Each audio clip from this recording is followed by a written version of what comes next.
मैं खुद एक पत्रकारिता की छात्रा हूँ, मैं खुद एक जनरल कैटेगरी के अंदर आती हूँ। कल को अगर मेरे ऊपर कोई ऐसे फॉल्स एलिगेशन लगाएगा तो मैं खुद को कैसे सही साबित करूंगी?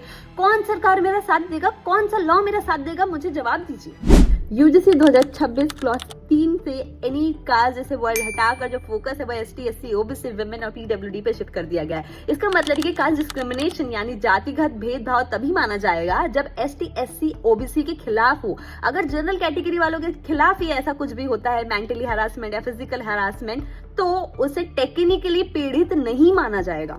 और सुनो, 2012 में जो नियम थे जिसमें फेक एलिगेशन के अगेंस्ट कुछ सेफगार्ड्स बनाए गए थे, उसे भी हटा दिया गया है। इसका मतलब अगर शिकायतकर्ता झूठा निकल गया, मतलब अगर उसकी शिकायत फॉल्स निकल गई, तो भी शिकायतकर्ता को जिम्मेदार ठहराने का कोई भी पक्का तरीका नहीं है हमारे पास में। And here's the question arises of equality, right and privilege.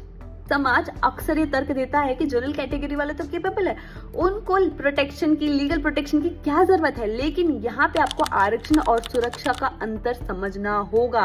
आरक्षण अवसर देता है समानता के लिए, और प्रोटेक्शन जो है, सुरक्षा जो है, वो हर एक मानव का बुनियादी अधिकार है। It's a basic human right. अगर कैंपस के अंदर एसटी, एससी, ओबीसी वालों के साथ में डिस्क्रिमिनेशन हो रहा है तो उसे रोकना चाहिए। किसी भी स्टूडेंट के साथ में कास्ट डिस्क्रिमिनेशन नहीं होना चाहिए। उनको मेंटली या फिजिकली हरास सिर्फ उनकी जाति को लेकर नहीं करना चाहिए। लेकिन इसमें भी अगर आप डिस्क्रिमिनेशन को रोक रहे हैं तो उसका तरीका भी बायस्ड ना हो ना, वो भी निष्पक्ष होना। फिर भाई सरकार को इतना तो पता होगा ना कि जनरल कैटेगरी का भी बहुत बड़ा सेक्शन है जो ईडब्ल्यूएस के अंदर आता है। इट मीन्स कि इकोनॉमिकली वीकर सेक्शन के अंदर आता है। पेरेंट्स नहीं है आर्थिक रूप से सक्षम कि अपने बच्चों को बड़े बड़े स्कूल या कॉलेजेस में पढ़ा पाए, और उसके बाद आप इस प्रकार के लॉज लेके आएंगे तो बच्चे क्या करेंगे? वो तो सरकार के नियमों के, लॉज के नीचे दब जाएंगे ना, वो कहाँ जाएंगे? ऐसे में आप खुद सोचिए, जो इंडियन कॉन्स्टिट्यूशन का आर्टिकल 14 है जो इक्वालिटी के बारे में बात करता है, कि इक्वालिटी बिफोर लॉ के बारे में बात करता है, इक्वल प्रोटेक्शन बिफोर लॉ के बारे में बात करता है, उसके तो अगेंस्ट जा रहा है ना आपका ये लॉ।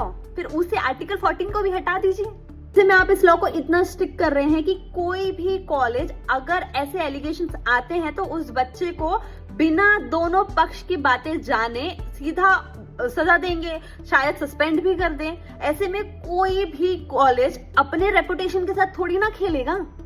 एक तरफ सरकार जो है वो वन नेशन के बारे में बात कर रही है, तो दूसरी तरफ उन्हीं के लॉज में इतना भेदभाव देखने को क्यों मिल रहा है? इतनी हिपोक्रेसी क्यों एक छात्र की सुरक्षा उसके जन्म प्रमाण पत्र से तय की जा रही है? इसका जवाब दीजिए।